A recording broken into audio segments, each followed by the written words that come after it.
So, I know what you're all thinking. You've been talking about this channel for a while now, Sean. You've been talking about it being about cooking and woodworking, but we haven't seen any woodworking yet. Well, that all changes right now. Let's go.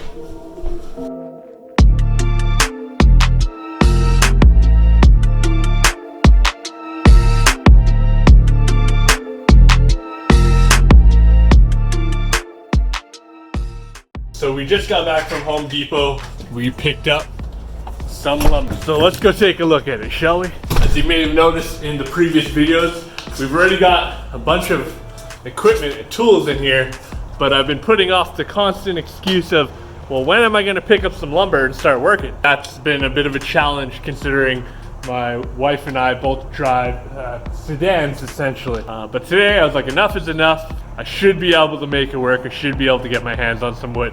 This is what we ended up with. We've got some SPF here, which is just a spruce pine fir wood, pretty generic to be found here in my area. So let's get this unloaded from the car. Basically, it's 2x4x8 building some sawhorses out of them first. So I've got something to keep me off of the floor when I'm working. Let's get them all unloaded from the car. So here we go. We went through the wood. We made sure to pick up some relatively square boards because I don't have a planer or jointer yet, so we're gonna have to work with what we get. As a matter of fact, that's a lie. We do have an electric hand planer here. Trying to learn how to use. Definitely a lot less forgiving than using obviously a pass-through or like a thickness planer. Basically, I'm gonna take these 2x4s. I don't know if you can see me while I'm standing. These 2x4s are going to be used as the legs and as the top flat section surface of the sawhorses. I'm going to miter a 10 or a 15 degree angle, get the legs triangulating off each other, and then I'm going to join them together with another 2x4 going laterally across them. Yeah, we're just going to kind of wing it, see if it comes together the way I've envisioned in my head. Here goes nothing. Wish me luck. Okay, so we've gone ahead and set the miter saw up to 15 degrees, pre-measured my wood at 30-inch intervals, basically 3 legs out of each of these. There'll be 8 of them, of course, in total. There's one.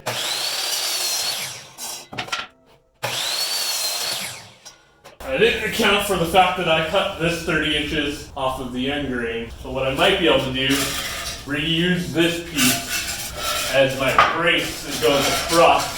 We should probably pre-measure and cut all 4 legs so that we've got them perfectly equal before we pin them up together. We're going to use wood glue and a brad nailers that I have sitting over here. We've also got some strap hinges. I might not have mentioned that they're folding, but I'm making folding sawhorses. Leg number 4. Okay, let's measure them up to each other. Yeah, bang on. Holy, first try. Not so bad, eh? So we're going to square off this 15 degree edge, and then we're going to take this over to the table saw, which is a little bit behind me, and we are going to put a 15 degree angle along the ends of this. Oh, I've still got the miter saw set at 15, so I basically just traced the same line that I had. Our garage floor is also brand new with the house almost perfectly flat. I'm putting a little faith in it. Okay, on to the table saw, guys. So, name of the game, I've got the blade set at a 15 degree angle to kind of match up with the legs. We're gonna rip cut. Yeah, that's a rip cut. And you can reference the square edge. Whew, did that down to a hairline. Beautiful. So now, I've got a nice, I don't know if you can see that, got a nice 15 degree angle on that. Second cut, all I've changed is I've extracted the blade a little bit further without changing the angle at all, just so that when I'm pushing this blade is coming all the way through and I can keep an eye on my blade. A little bit safer this way.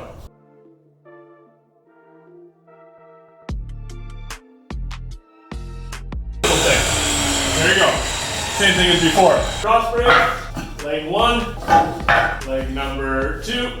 Do one side at a time, kind of. It'll probably make my life a little easier. I don't mind gluing both sides. Heard a lot of things through YouTubers that the way to go is to use like Tight Bond or one of those brands. If you have any input for me on that, that would be fantastic. Square it up for yourself, like so. Properly square it up.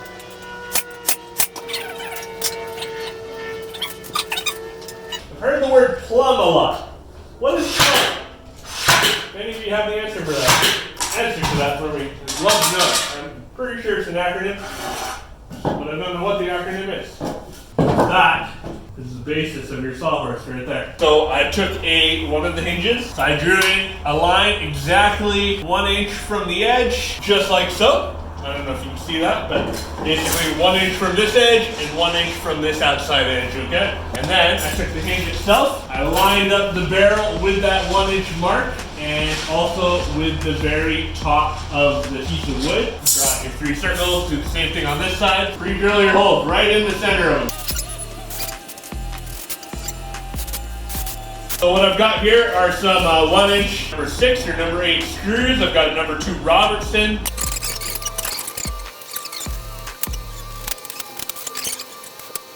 Bring this on over to you guys so you can see it a little better. So that's what I'm referring to. The barrel of this is lined up right with the top of the wood, so it's nice and flush so that it doesn't protrude when the two are joined together. What I found the easiest way to do this next part, line this existing structure up against 2 2x4s, because this structure that we've created is basically 2 2x4s, which basically ends up flush. Line up your wood, so your wood is perfectly square. The hinge basically does all the lining up for you at this point otherwise.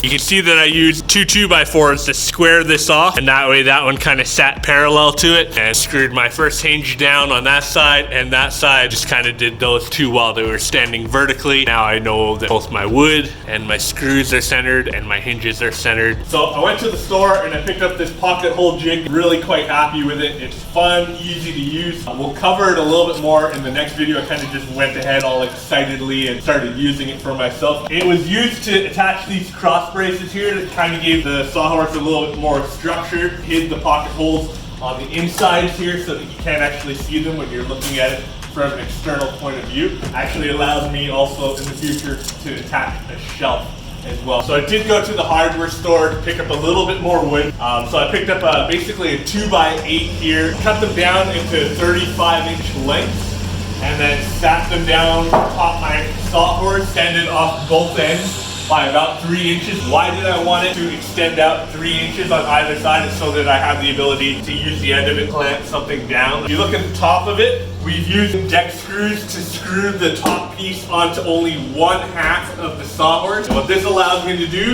with the hinges that we put on both of them is let it fold as I go to pick it up. I might put like a bit of a handle or like a recess under here in the future if I can. But it folds really well, and then when you go to put it down, you kind of leave it on an angle, you extend the leg out, and there you have it. You have your sawhorse. Whether I sand or stain these at all, I have no idea, because they are work sawhorses. They're going to get banged up and all of that, and you can basically put all the weight on it that you want. First woodworking project, guys. I'm pretty happy about it. That's pretty much it for now, guys. Thanks for watching again. We'll have much more to come soon.